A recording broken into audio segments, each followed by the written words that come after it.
Okay, we're going to go over some of the quick questions that we didn't get a chance to answer in the first two Masterclass sessions. So here we go. How do I set up and use model allocations? As we mentioned in the Masterclass, using model allocations is a great way to be efficient with your asset allocations in a plan. So if you are the firm admin for your Income Lab account, you go to Settings, Model Allocations, and then go ahead and start creating one. So maybe you want to say this is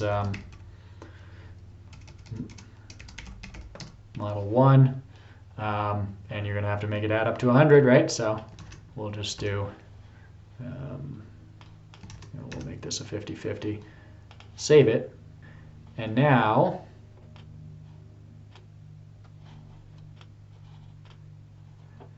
when I'm in an account, I can choose model allocations, and I'll see my model here, and sure enough, it's 50-50. If I change that, so for example, let's make this 60-40, it's going to say, hey, this is going to affect anywhere you have used that in the plans. We'll say OK. And sure enough, we're now at 60-40. How do I change the income path of a plan? And does that low point in the age-based income path, so the retirement smile, ever get reflected in the spending capacity? So would my client ever see the effects of this? Okay, this is a great question. In order to change the income path, and this one currently has a smile set up, you can see here, go to Advanced Settings and Income Path. We're going to change this one to flat. This is also where you can set the minimum change, basically a hurdle rate for how big a change would have to be, whether that's an inflation adjustment or anything else, for you to bother doing it. And we'll go back and we'll see it's flat. Now the other question was, is there any effect that this has, other than on the amount you can spend? Because clearly if you're going to plan to spend the same amount adjusted for inflation, you're going to have to spend less right now compared to if I have the smile in, age-based path, I can spend a lot more now because I'm not always going to spend that much. But where would I see that affecting a plan that you're actually following?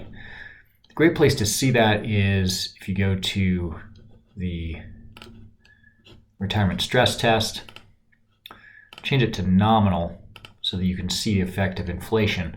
And any inflation adjustments here, that's going to be inflation adjustments net of your planned spending path. So this, if we had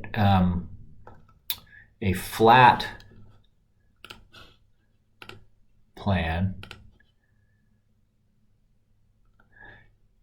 well, first of all, you're going to start from a much lower point, but you're going to see a lot more adjustments for inflation, whereas you'll see a lot fewer adjustments for inflation when you have the smile. So the yellow one here is the one that's flat. So it starts lower, but it has more inflation adjustments over time. Whereas the blue one has the smile built in, doesn't have as many inflation adjustments because the smile is essentially saying don't take as many inflation adjustments. We're gonna let our purchasing power, our planned spending go down over time. So we'll only take an adjustment, every now and then.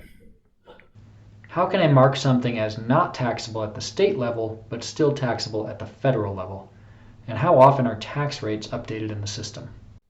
Here's an example. We have a pension, and let's say that this is the kind of pension that is taxable as ordinary income at the federal level, but it's exempt from state income tax. I would just check this box right here, and that's gonna exempt it. So there's a lot of states that will exempt, especially certain public pensions, military pensions, and so on. So that's how you do that.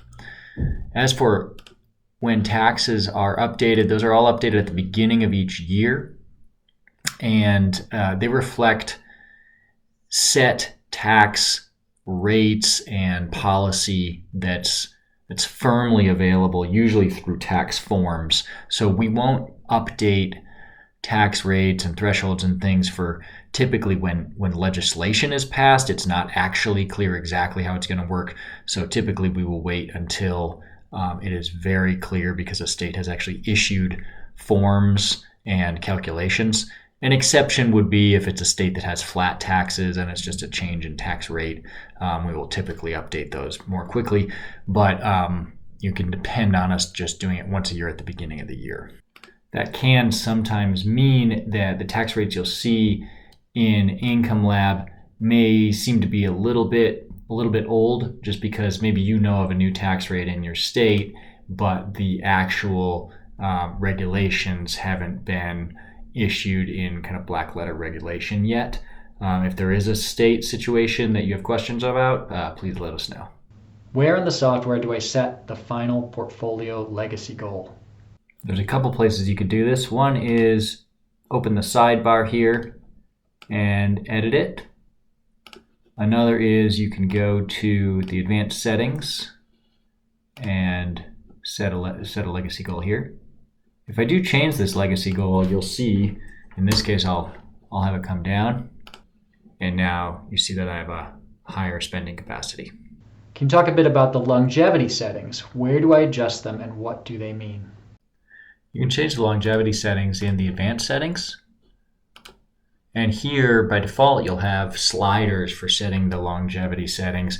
And these are based on mortality tables from the Society of Actuaries. We use retirement plan participant mortality tables, which more closely match the kinds of mortality you might expect from people who have financial advisors. And rather than asking you for firm dates of death, what's going on here is we'll use those mortality tables to choose, in this case, joint plan length. So a plan length where we can expect at least one of these people to still be alive at the end of it. And so, if they're both really long-lived, you might pull them over here. There could be any mix of it. You can also, if you don't want to use the mortality tables to get you a plan length, you can set a date of death for one person and then use just the other person's mortality tables to set the plan length in general. You can set this date of death anywhere within the life expectancy of the other person. So you would choose the shorter lived person. This might be a situation due to a chronic illness or something where you want to actually show that death in the plan. And that'll show all the effects of that death, whether that's a joint survivorship pension, spousal rollover, married filing jointly, tax brackets going to single, and so on. So a lot of powerful things you can do here. The other important thing to realize is if you're actually monitoring a plan, this plan length will be updated. It's actually every month, but on every birthday, you'll get a new plan length, which means you're never actually going to run into this. You're not going to catch up with this. So as time goes on, the plan will actually extend further into the future. It's not going away, month by month, year by year, because once you survive a month or survive a year, your life expectancy actually gets a little bit longer. And that's all done automatically for you because this is based on those actuarial tables. So it's a really powerful thing if you're monitoring a plan to base the plan on that instead of kind of a firm date of death or end of plan. How can I model a 50% or 75% survivorship pension or annuity? All we have to do to set a survivorship annuity is make sure that you call it jointly owned and it ends at the second spouse's death. And then choose yes, that it does change when one spouse passes away. So this is a $1,000 annuity, and I'm going to set it to be a 50% survivorship for both. You could do some other setting. And now we can see, I think it was $24,000 was our spending capacity before, but now that it's 50% survivorship, it's $22,900 per month. Now I'm going to give you an example of setting that date of death. I set one of these folks to die in a couple of years. And now we have this pension, which is the dark blue, and you can see that listed at the top there. It's $1,000, and it's going down to $500 at that death. I hope this was helpful. We'll be back with some more question and answer videos soon.